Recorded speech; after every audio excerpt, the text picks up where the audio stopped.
आज आपके लिए लेकर आए हैं रश्मि प्रकाश जी की लिखी हुई कहानी बड़ी बहू। ये कोई बीमार पड़ने का समय नहीं है। बड़ी बहू, जल्दी जल्दी हाथ चलाओ, शादी का घर है, 100 काम पड़े हैं और तुम हो कि आराम आराम से सब कर रही हो। सुनंदा जी ने बड़ी बहू रति से कहा। कर रही हूँ माँ जी, आज तबीयत थोड़ी सुस्त लग रही है, इसीलिए जल्दी जल्दी नहीं हो पा रहा। सफेद धोतियों को पीले रंग में रंगते हुए रति ने कहा।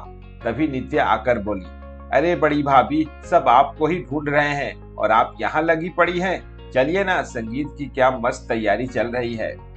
नित्या जैसे ही भाभी का हाथ पकड़कर ले जाने को हुई, सुनंदा जी जोर से बोली, तू जा सीख डांस, इसे क्यों लेकर जा रही है?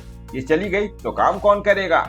माँ, शादी तो मानसी भाभी के बेटे की है ना, तो उनसे भी काम करवाओ। रति भाभी ही सारे काम क्यों करे? मानसी भाभी मजे से बस अपने साज श्रृंगार और डांस प्रैक्टिस में लगी हुई है और यहाँ रति भाभी काम पर काम किए जा रही, किसी को उनकी जरा भी परवाह नहीं। नित्या थोड़े गुस्से में बोली, बेटा, तू शादी में मजे करने आई है कर, तुम्हें तो काम करने की नहीं कह रही ना। अभी इस उम्र में मुझसे काम होता नहीं, मानसी को ये सब काम आते नहीं और रति तो सब काम में माहिर है, इसीलिए उसे करने दे।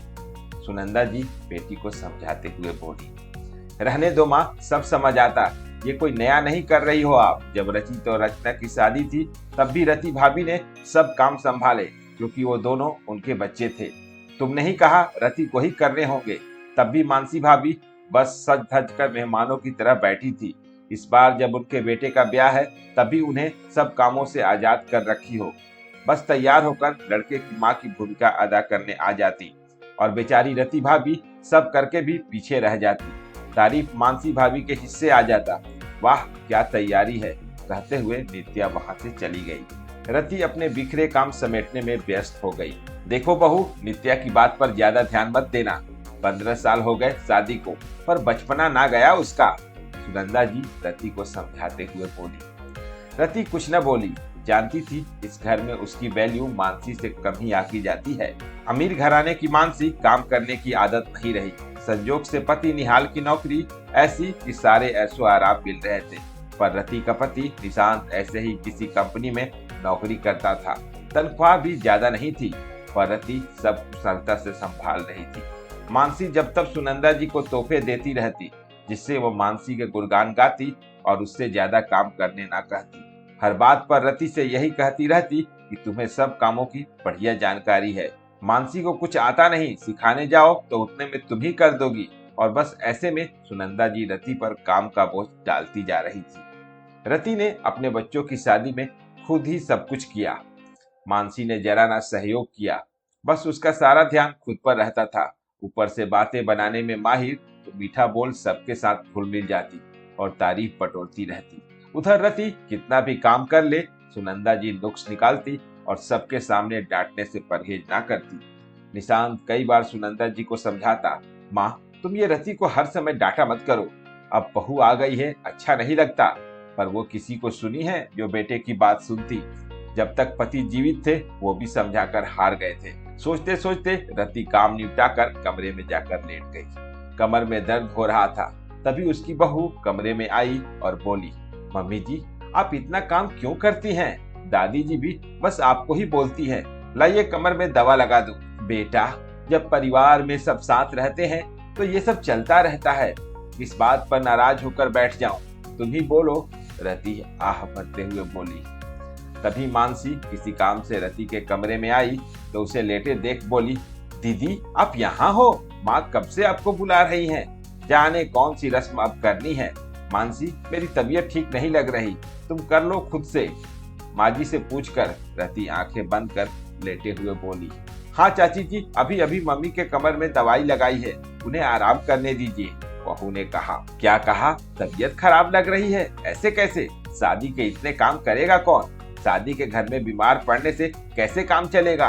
सुनंदा जी बिफर पड़ी जैसे ही मानसी ने उन्हें रति की तबीयत खराब का जाकर बताया। वैसे भाभी, रति भाभी को देखकर आपने भी कुछ सीखा ही होगा। माँ के हिसाब से तो आपको सारे रस्मों रिवाज की जानकारी रख बेटे का ब्याह करना चाहिए, क्यों माँ? नित्या यहाँ आकर उनकी बातें सुन बोल पड़ी, पर मैं कहाँ सब जानती हूँ, कभी किए ही नहीं। मानसी ने कहा, कौन ऐसे करता रहता है भाभी, करने का मन हो और जरूरत हो तो करना ही पड़ता है। फिर माँ है ना बताने को, और मुझे भी जितना याद है बताती रहूंगी, पर आप कुछ काम करिए तो सही, नित्या ने कहा। सुनंदा जी को भी समझ आ रहा था ये सब उनकी ही लगाई आग है, कहीं बेटे भी बोलने ना आ जाए, ये सोचकर उन्होंने मानसी से कहा, वैसे बहू नित्या कह तो सही रही है, बेटे के ब्याह के लिए कुछ काम तो तुम्हें भी करने चाहिए, नहीं तो सीखोगी कैसे।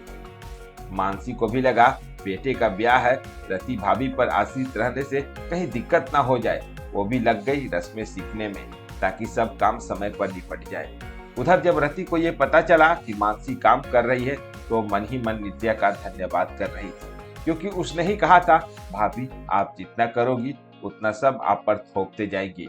माँ को तो देख ही रही हूँ, अब जो करना वो आपको ही करना होगा, नहीं तो ना पहले शादी में मजे कर पाई ना इस बार ही कर पाओगी। रति ने भी अपनी क्षमता से ज्यादा काम का बोझ लेकर खुद को बीमार कर लिया था। उसे भी लग गया कि वो बस कहीं काम के चक्कर में शादी में शामिल ही ना हो सके।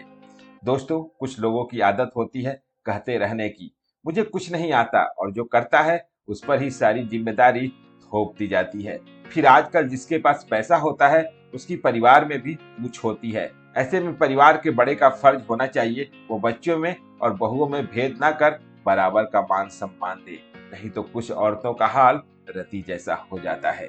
तो दोस्तों, फिर मिलते हैं एक और इसी तरह की सामाजिक कहानी के साथ। तब तक मुझे दीजिए इजाजत। धन्यवाद।